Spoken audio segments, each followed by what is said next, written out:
Ms. Letlow.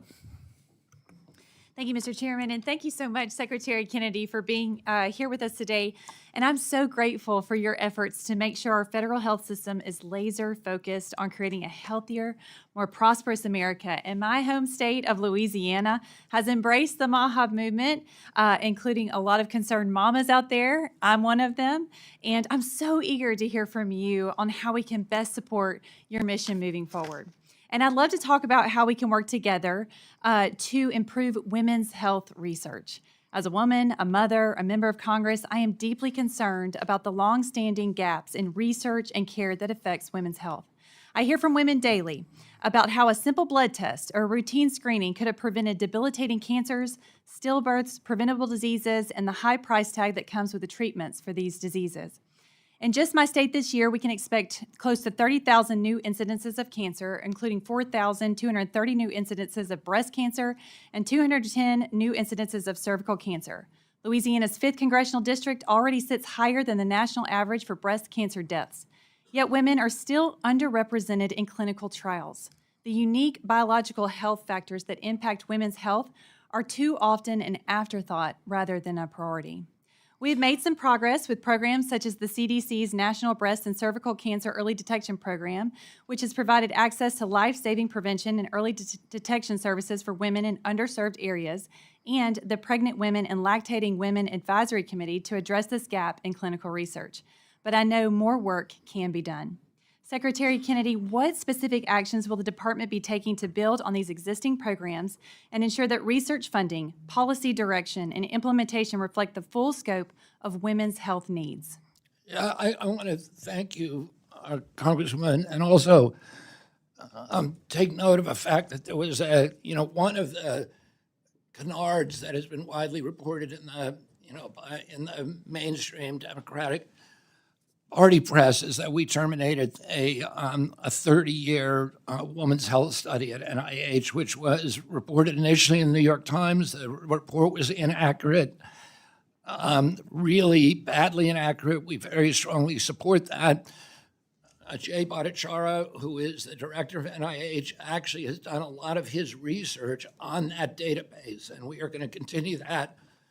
We have 42 maternal health programs throughout the agencies. We're going to continue that commitment.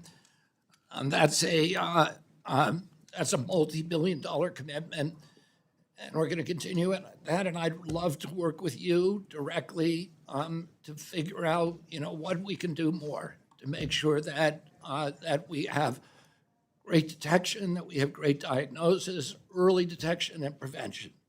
Thank you. I look forward to working with you on that. I also represent a largely rural district that covers 21 parishes in Louisiana, many of which are considered medical deserts. I hear from my constituents daily about the lack of access to regular and specialized care.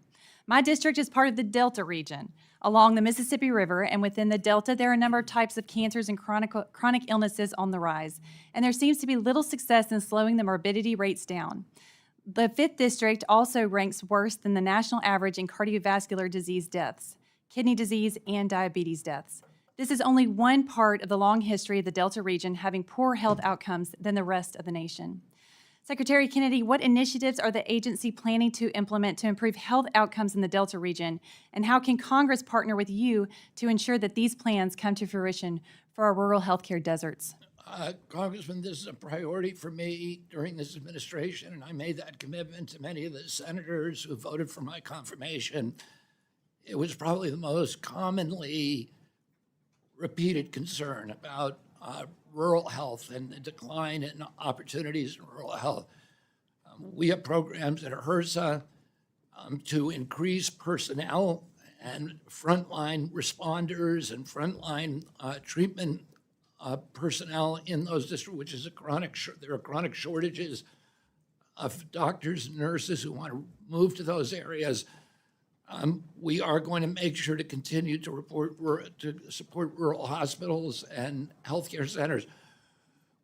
We are going to dramatically revolutionize the availability of telehealth and AI so that people can avoid emergency rooms by getting treated at home. I looked at a technology yesterday that can that can accurately diagnose strep throat by telephone using your telephone camera with taking one picture of the inside of your throat. And the accuracy of that test is greater than a strep swab. And these are opportunities so you can prevent somebody from having to go to the emergency room, and you could get them a prescription on site. There's so many opportunities that are so exciting. Yes. And we have just the right team in place to implement them and deploy them across the country. Dr. Oz, and we have Chris Klum, who is, came out of the tech industry, who is integrating AI into all of our systems there. We're really going to revolutionize this agency. That's wonderful news. My time's expired. Thank you so much.